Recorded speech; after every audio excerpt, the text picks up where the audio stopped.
ಎಲ್ಲರಿಗೂ ನಮಸ್ಕಾರ. ರುಚಿ ಅಡುಗೆಗೆ ಸ್ವಾಗತ. ಇವತ್ತು ಮನೆಯಲ್ಲಿ ಏನು ತಿಂಡಿ ಮಾಡಬೇಕು ಅಂತ ಯೋಚನೆ ಮಾಡ್ತಾ ಇರ್ತೀರಲ್ಲ, ಆವಾಗ ಪಟ್ಟನೆ ಗೋಧಿ ಹಿಟ್ಟಿದ್ರೆ 5 ನಿಮಿಷದಲ್ಲಿ ಗೋಧಿ ದೋಸೆ ಚಟ್ನಿ ರೆಡಿ. ನಾನು ಹೇಗೆ ಮಾಡ್ತೀನಿ ಅಂತ ಇದನ್ನು ನಿಮಗೆ ತೋರಿಸ್ಕೊಡ್ತೀನಿ. ಬನ್ನಿ ಶುರು ಮಾಡೋಣ. ಫಸ್ಟು ಗೋಧಿ ಹಿಟ್ಟಿನ ದೋಸೆ ಮಾಡಬೇಕು ಅಂದರೆ ಒಂದು ಬ್ಯಾಟರ್ ರೆಡಿ ಮಾಡ್ಕೊಳ್ಬೇಕು.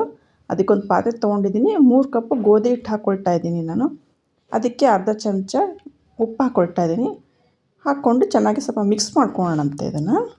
ನೋಡಿ ಈ ಥರ ಮಿಕ್ಸ್ ಮಾಡಿಕೊಂಡು ನೆಕ್ಸ್ಟು ಇದಕ್ಕೆ ಬ್ಯಾಟರ್ ರೆಡಿ ಮಾಡ್ಕೊಳ್ಳೋದಕ್ಕೆ 2 ಗ್ಲಾಸ್ ನೀರು ಹಾಕ್ಕೊಳ್ತಾ ಇದ್ದೀನಿ ನಾನು. 1 ಕಪ್ಪು 2 ಕಪ್ಪು ಹಾಕ್ಕೊಂಡು ಚೆನ್ನಾಗಿ ಗಂಟಿಲ್ದಂಗೆ ಬ್ಯಾಟರ್ ರೆಡಿ ಮಾಡ್ಕೊಳ್ಬೇಕು. ಸ್ಟಾರ್ಟಿಂಗ್ ಕಲಿಸ್ಬೇಕಾದ್ರೆ ಸ್ವಲ್ಪ ಜಿಗುಟು ಅನಿಸುತ್ತೆ, ಏನೂ ಆಗೋಲ್ಲ. ಕಲಿಸ್ತಾ ಸ್ಮೂತ್ ಬ್ಯಾಟರು ರೆಡಿ ಆಗುತ್ತೆ. ನೋಡಿ ನಾನು ಚೆನ್ನಾಗಿ ಕಲಸಿ ಬ್ಯಾಟರ್ ರೆಡಿ ಮಾಡಿದ್ದೀನಿ.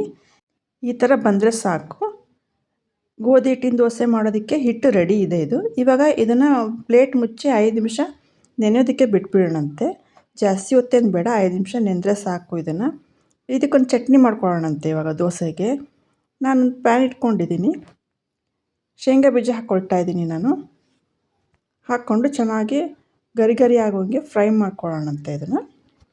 ನೋಡಿ ಇವಾಗ ಶೇಂಗಾ ಬೀಜ ಫ್ರೈ ಆಗಿ ರೆಡಿ ಇದೆ. ಇದನ್ನೊಂದು ಪ್ಲೇಟಿಗೆ ತೆಗೆದು ಇಟ್ಕೊಂಡ್ಬಿಡೋಣಂತೆ, ತಣ್ಣಗಾಗಲಿ ಇದು. ಇವಾಗ ಸ್ವಲ್ಪ ಎಣ್ಣೆ ಹಾಕ್ಕೊಂಡು ಒಣಮೆಣಸಿನ್ಕಾಯಿನ ಹುರ್ಕೊಳ್ತಾ ಇದ್ದೀನಿ. ಇದನ್ನು ಅಷ್ಟೇ ಚೆನ್ನಾಗಿ ಗರಿ ಆಗಬೇಕು. ಮೆತ್ತಗಿದ್ರೆ ಚಟ್ನಿ ಚೆನ್ನಾಗಿ ಬರೋದಿಲ್ಲ ಇದು. ಇವಾಗ ಇದನ್ನು ಫ್ರೈ ಆಗಿದೆ ಚೆನ್ನಾಗಿ. ಸ್ಟವ್ ಆಫ್ ಮಾಡಿಬಿಡೋಣ. ಇದನ್ನು ತಣ್ಣಗಾಕೆ ಬಿಟ್ಬಿಡೋಣ. ಅವಾಗ ಚೆನ್ನಾಗಿ ಗರಿ ಆಗಿರುತ್ತೆ ಇದು. ನೆಕ್ಸ್ಟು ಒಂದು ಜಾರ್ ತೊಗೊಂಡಿದ್ದೀನಿ ನಾನು. ಜಾರ್ ತೊಗೊಂಡು ಫ್ರೈ ಮಾಡಿರೋ ಒಣಮೆಣಸಿನ್ಕಾಯಿ ಹಾಕ್ಕೊಳ್ತಾ ಇದ್ದೀನಿ. ತೆಂಗಿನಕಾಯಿ ಹಾಕ್ಕೊಳ್ತಾ ಇದ್ದೀನಿ. ಹುರಿದು ಇಟ್ಕೊಂಡಿದ್ವಲ್ಲ ಕಡಲೆ ಬೀಜನ, ಅದನ್ನು ಹಾಕ್ಕೊಳ್ತಾ ಇದ್ದೀನಿ ನಾನು. ಸ್ವಲ್ಪ ಹುಣಸೆಹಣ್ಣು ಹಾಕ್ಕೊಳ್ತಾ ಇದ್ದೀನಿ. ಸ್ವಲ್ಪ ಕೊತ್ತಂಬರಿ ಸೊಪ್ಪು, ರುಚಿಗೆ ತಕ್ಕಷ್ಟು ಉಪ್ಪು ಹಾಕ್ಕೊಂಡು ಫಸ್ಟು ನೀರು ಹಾಕ್ಕೊಳ್ಳೋಣ ರುಬ್ಕೊಳ್ಳೋಣಂತೆ. ಯಾಕೆ ಅಂದರೆ ಒಣಮೆಣಸಿನ್ಕಾಯಿ ಮತ್ತು ಕಾಯಿ ಕಡಲೆ ಬೀಜ ನೀರು ಹಾಕಿದ್ರೆ ನುಣ್ಣಗೆ ಆಗೋದಿಲ್ಲ. ಹಾಗಾಗಿ ಇವಾಗ ನೀರು ಹಾಕ್ಕೊಳ್ತಾ ಇದ್ದೀನಿ ನಾನು. ಇವಾಗ ಸ್ವಲ್ಪ ತರಿಯಾಗಿ ರುಬ್ಕೊಳ್ಳೋಣಂತೆ. ಫುಲ್ಲು ನೈಸಾಗಿ ರುಬ್ಕೊಂಡ್ರೆ ಕಾಯಿ ಚಟ್ನಿ ಚೆನ್ನಾಗಿರೋದಿಲ್ಲ. ಸ್ವಲ್ಪ ತರಿಯಾಗಿರಬೇಕು. ನೋಡಿ ನಾನು ರುಬ್ಕೊಂಡಿದ್ದೀನಿ. ಈ ಥರ ಇದ್ದರೆ ಸಾಕು. ಇವಾಗ ಚಟ್ನಿ ರೆಡಿ ಆಯ್ತಲ್ವ, ದೋಸೆ ಮಾಡ್ಕೊಳ್ಳೋಣ ಬನ್ನಿ. ಹಿಟ್ಟನ್ನ ನಾವು ನೆನೆಸಿಟ್ಟಿದ್ವಲ್ಲ, 5 ನಿಮಿಷ ಆಗಿರುತ್ತೆ, ತೆಗೆದು ನೋಡೋಣ. ಇವಾಗ ಗೋಧಿ ಹಿಟ್ಟು ಚೆನ್ನಾಗಿ ನೆಂದು ರೆಡಿ ಇದೆ. ಇದು ಬ್ಯಾಟರು ಹಾಕೋಕ್ಕಿಂತ ಮುಂಚೆ ಚೆನ್ನಾಗಿ ಮಿಕ್ಸ್ ಮಾಡ್ಕೊಳ್ಬೇಕು. ಈ ಥರ ಏನಾದ್ರು ಸ್ವಲ್ಪ ಗಂಟಿದ್ರೆ ಇದನ್ನು ಸರಿಯಾಗುತ್ತೆ. ನೋಡಿ ಎಷ್ಟು ಚೆನ್ನಾಗಿ ದೋಸೆ ಹಿಟ್ಟು ರೆಡಿಯಾಗಿದೆ. ಇವಾಗ ದೋಸೆ ಹಿಟ್ಟು ಹಾಕ್ಕೊಳ್ಳೋಣ.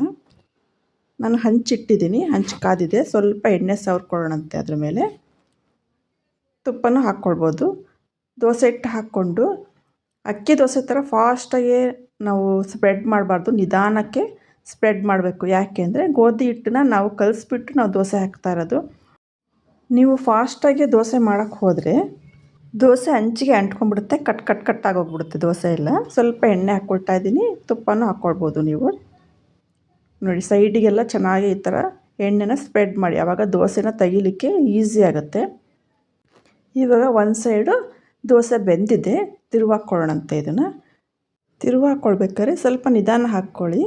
ಯಾಕೆಂದರೆ ಗೋಧಿ ದೋಸೆ ತುಂಬ ಸ್ಮೂತ್ ಇರುತ್ತೆ, ಹಾಗಾಗಿ ನಿಧಾನ ಹಾಕ್ಕೊಂಡ್ರೆ ಒಳ್ಳೆಯದು. ನೋಡಿ ಇವಾಗ ಗೋಧಿ ದೋಸೆ ರೆಡಿ ಇದೆ. ಬನ್ನಿ ಇದನ್ನು ಪ್ಲೇಟಿಗೆ ಹಾಕ್ಕೊಳ್ಳೋಣಂತೆ. ನಾನು ಗೋಧಿ ದೋಸೆ ಜೊತೆ ಕಾಯಿ ಚಟ್ನಿ ಮಾಡಿದ್ನಲ್ಲ, ಅದನ್ನು ಹಾಕ್ತಾಯಿದ್ದೀನಿ. ನೆಕ್ಸ್ಟ್ ದೋಸೆ ಜೊತೆ ನಾನು ಟೊಮೊಟೊ ಉಪ್ಪಿನಕಾಯಿನೂ ಇಡ್ತಾಯಿದ್ದೀನಿ. ನಾನು ಹಿಂದಿನ ವೀಡಿಯೋದಲ್ಲಿ ಟೊಮೊಟೊ ಉಪ್ಪಿನಕಾಯಿ ಹೇಗೆ ಮಾಡೋದು ಅಂತ ತೋರಿಸಿದ್ದೀನಿ. ಸ್ಪೈಸಿ ಆಂಧ್ರ ಸ್ಟೈಲು ಟೊಮೆಟೊ ಉಪ್ಪಿನಕಾಯಿ ಅಂತ ಸರ್ಚ್ ಮಾಡಿದ್ರೆ ನಿಮಗೆ ಸಿಗುತ್ತೆ ವೀಡಿಯೋ. ಅದರೊಳಗೆ ನೋಡಿ ನೀವು ಮನೇಲಿ ಮಾಡ್ಕೊಳ್ಬೋದು. ಇದನ್ನು ದೋಸೆಗೆ ತುಂಬ ಚೆನ್ನಾಗಿ ಕಾಂಬಿನೇಷನ್ ಇರುತ್ತೆ. ನೆಕ್ಸ್ಟು ಸ್ವಲ್ಪ ತುಪ್ಪನೂ ಇಡ್ತಾಯಿದ್ದೀನಿ. ಗೋಧಿ ದೋಸೆ ಜೊತೆ ತುಪ್ಪ ಹಚ್ಕೊಂಡು ತಿನ್ನೋ ತುಂಬ ಚೆನ್ನಾಗಿರುತ್ತೆ ರುಚಿ, ಹಾಗಾಗಿ ಇಡ್ತಾಯಿದ್ದೀನಿ.